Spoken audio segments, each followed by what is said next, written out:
ఏవండి delivery date దగ్గరికి వచ్చింది కదండి, ఒకసారి సాయంత్రం హాస్పిటల్కి వెళ్ళొద్దామండి. సరే తీసుకెళ్తాలే. సరే అయితే ఉంటానండి, సాయంత్రం త్వరగా రండి వెళ్దాం. అక్క కన్నయ్య కానీ స్కూల్ వదిలేసి వచ్చాక నాకు టైం అయింది, వెళ్ళేసి వస్తాను. సరే ఉండరా, అన్నమైనా తినేసి వెళ్దు. సరే మిమ్మల్ని వస్తాలే.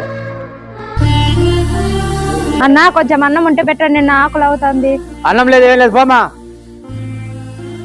అమ్మా అమ్మా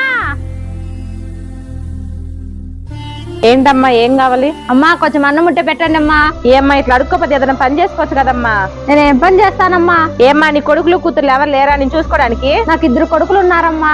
మరి నీ పిల్లలు నేను చూసుకోలేదమ్మా? లేదమ్మా, నన్ను ఎవరూ చూసుకోలేదు. నిన్నెందుకు చూసుకోలేదమ్మా మరి నీ కొడుకులు? అమ్మా నేను నా 2 కొడుకులను సమానంగా చూడలేదమ్మా, ఒకరిని ఎక్కువ ఒకరిని తక్కువగా చూసుకున్నానమ్మా. అందుకే నన్ను ఎవరూ చూసుకోలేదమ్మా. నన్ను నడి రోడ్లో వదిలేసి వెళ్లారమ్మా. అవునా? అవునమ్మా, నీకు ఎంతమంది పిల్లలు? నాకు ఒక కొడుకున్నాడమ్మా, ఇప్పుడు 9వ నెలమ్మా నాకు. అమ్మా నువ్వు మాత్రం 2 పిల్లల్ని సమానంగా చూసుకోమ్మా. నాలాగా నువ్వు పిల్లల్ని వేరుగా చూడొద్దమ్మా. లేదమ్మా, నా పిల్లల్ని ఎప్పుడు నేను సమానంగా చూసుకుంటానమ్మా. ఇంట్లో అన్నం ఏం లేదమ్మా, ఉండమ్మా నేను డబ్బులు తీసుకుని వస్తా, దాంతో ఏమైనా తీసుకొని తిందు గానీ. వీడియో నచ్చినట్లయితే లైక్ చేసి సబ్స్క్రైబ్ చేసుకోండి. నెక్స్ట్ వీడియోతో కలుద్దాం.